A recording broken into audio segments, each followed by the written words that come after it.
my job was working small groups. I didn't have a large group like the field groups. I had from 6 and 8 to many as a dozen, building several different things. One of the first thing we had to build, of course, was the headquarters buildings, which were offices and shops and support buildings, storage buildings, warehouses. And I used the crew helping build all of those. When they were built, then we started building boats. The first thing we built after that was building boats. I had experience in building boats, previous experience. And we built complete boats. We ordered the marine engines and marine parts.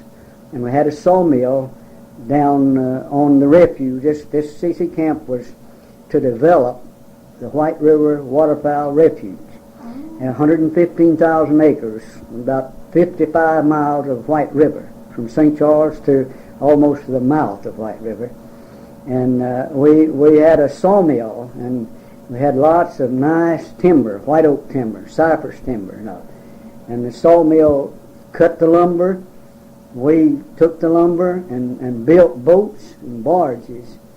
And one of the things I'm sure they'd be interested in is we built these boats first, and then we used them after we built barges to tow these barges around, hauling various things, like bulldozers and trucks, and then we even hauled a fire tower down. You hauled this on the White River? We built the boats and the barges and trained the CC boys to operate the boats. I trained them to operate the boats.